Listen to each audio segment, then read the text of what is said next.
Hey everyone, and welcome back for another deep dive. You ever get that feeling like a thought just kind of spreads like wildfire? 1 minute it's just you, Yeah, and then boom, everyone's in on it. totally. Like that's gotta be some kind of superpower, right? Right. Well, get ready because today we're breaking down how those shared realities actually take shape. It's like we're handing you the keys to the kingdom. This is way more exciting than it sounds, trust me. Oh, absolutely. We're talking decades of research and communication, all distilled into this awesome deep dive. We're diving into symbolic convergence theory. Yeah! And don't worry, we'll unpack that jargon in a sec. Yeah, we're not going to bog you down with too much technical stuff. No way. But seriously, get ready to see those water cooler moments. You know those moments where everyone's suddenly on the same page about something totally random in a whole new light? It all starts with something called fantasy themes. Yeah. And no, this isn't about dragons or dungeons. Okay, good. Because I was about to say, Though the name's a bit misleading. it is. So for real, what are these fantasy themes and what makes them so powerful? Think of them as those shared stories, Okay. those narratives, those dramatic moments that really grab your attention, get you invested. It could be anything from like a hilarious inside joke with your friends Right. to a powerful scene from a movie that everyone's quoting. Yeah. Okay, so those moments that kind of stick with us, Exactly. even if they seem like small at the time. Precisely. Okay, I think I see where you're going with this. These seemingly insignificant moments of shared understanding, they actually hold immense power. Really, Oh, yeah. the research shows that they can evoke emotions, they create meaning, and they can even drive us to take action. It's like that feeling when someone cracks the perfect joke at a party Yes. and suddenly the entire room is just roaring with laughter. Yeah. You're all totally on the same wavelength You got for it. that brief, glorious moment. That symbolic convergence theory in action. Whoa. Those fantasy themes, they're like catalysts, Okay. sparking a chain reaction of shared energy and connection. And that's how we start building those shared realities, those Absolutely. in-groups where everyone's vibing on the same frequency. Absolutely. But what's really mind-blowing is how these small, seemingly insignificant moments can actually scale up Yeah? to shape entire groups, Right. organizations, even entire societies. This is where things get really interesting. Okay, I'm intrigued. Tell me more. These smaller fantasy themes, they can actually combine and grow into what we call rhetorical visions, the grand narratives, the big picture stories that define who we are as groups. So it's like those smaller stories, those shared moments. Yes, They become like the building blocks exactly. for these larger overarching narratives that whole groups buy into. Precisely. These rhetorical visions, they encompass a group's identity, values, hopes, even their fears, Wow. all woven together into one big story. Think of it like a shared dream for the future, Okay. a vision that brings people together And we see this playing out everywhere, right? everywhere. I mean, you see it in those cheesy motivational posters in office break rooms. For sure. And then there's those grand campaign promises that politicians use to sweep entire nations off their feet. It's the driving force behind company cultures, political campaigns, social movements, you name it. Wow. Anything that needs a shared sense of purpose, a direction, a common goal. So we've got these fantasy themes, those smaller stories that grab our imaginations. Right. And then we've got these rhetorical visions, the bigger narratives that shape our collective identities. Exactly. But how do we actually break this down? Yeah. How do we go from those shared jokes to understanding the very fabric of our social realities? That's where the real meat of symbolic convergence theory comes in. Okay. And luckily, researchers have given us a kind of user's guide to figure out how it all works. Okay. We call them the 6 anatomical parts of the theory. 6 anatomical parts. Okay. I'm not going to lie. That sounds kind of intimidating. Like, am I about to dissect a frog in high school biology class again? Only with less formaldehyde, hopefully. Don't worry, it's not as complicated as it sounds. Think of these parts like lenses, each one giving you a different perspective on how these shared realities are built, how they actually work and last. Okay. All right. I'm following you. So give me the first lens. The first lens is all about those basic concepts we've been talking about, those fantasy themes, right? Right. Symbolic cues that kind of trigger them. Yeah. And how they evolve into these broader fantasy types. Okay, so like those inside jokes, Those would be those fantasy themes.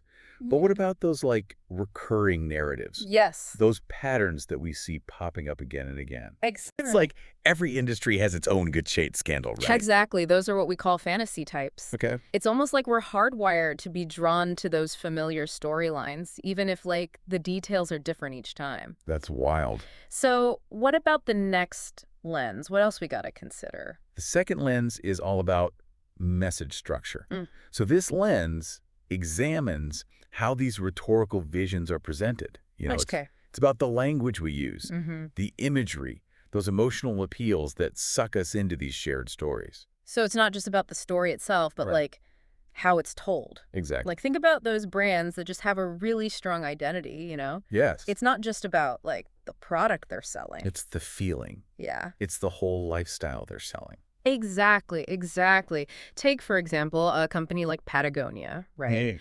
They've done an amazing job of creating this whole narrative around environmentalism and adventure, Right. using these really powerful visual, Mhm. authentic storytelling to connect with their audience. They make you feel like you're a part of something bigger. Exactly. And that brings us to our third lens, dynamic structure.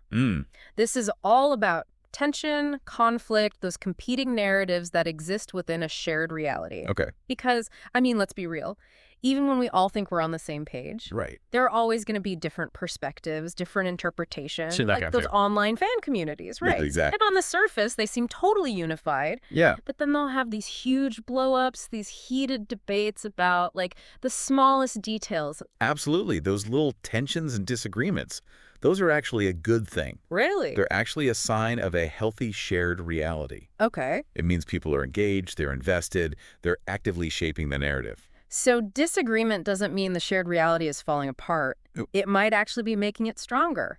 Exactly. Huh. I kind of like that. Yeah. So what's next? What's lens number 4? Lens number 4 is communicator structure. Okay. This one zooms in on who's doing the talking, who's shaping these realities. Okay, so not all voices are created equal. Exactly. Some people just have a much bigger platform, Yeah, a louder microphone, so to speak. for sure. And those voices, they're going to have more influence. Think about influencers on social media. Oh, yeah. They have a huge impact on what we talk about, what we buy, even what we believe. Right, totally. A credibility of the speaker, their reach, how much authority we perceive them to have. Yeah. These all play a huge role in shaping how those messages are received That makes sense. and whether or not they'll catch on. Okay, so we've covered those basic concepts, the message structure, the dynamic structure, and now the communicator structure. Right. So what about those last 2 lenses? What are we looking at there? All right, so lens number 5 is medium structure. Okay. And this lens looks at where the communication's happening. Okay. Is it face-to-face? Yeah. Is it through, like, traditional media? Or is it happening online? Right. The platform itself can really affect how a message is received. Yeah, that makes sense. I mean, a message you see in a private group chat, that's going to hit way different than something you see broadcast on, like Yeah. national television, right? Exact. The context, the reach, Right. how intimate the setting is, all of these things shape how we interpret those narratives Oh. and whether we let them in. Totally. Okay, last lens. Bring it home for us. All right, lens number 6. Hit me with it. This is the evaluative elements. Okay. And this is where we look at how effective the communication actually is. Interesting. So with the evaluative elements, we're basically asking, did it land? Did it resonate? Like how effective was this whole communication thing anyway? Right, like, it's one thing to tell a story. Exactly. It's a whole other thing to make people feel it, Absolutely. to make it a part of how they see the world. And that's where all 6 of these anatomical parts really work together. They help us analyze not just like what the shared reality is, but how it came to be and why it matters. Yeah. It's a crazy, powerful framework, honestly. Yeah, no, this is really making me think. Yeah. But this isn't just theory, right? Oh, no, not at all. Like, researchers are actually applying this stuff to real-world examples. Oh, absolutely. Like, for example, there's been some fascinating research on ASMR videos. Wait, really? Yeah. Those whispery, tingly videos online? Yeah. You're telling me those have something to do with symbolic convergence theory? They're a great example of it in action.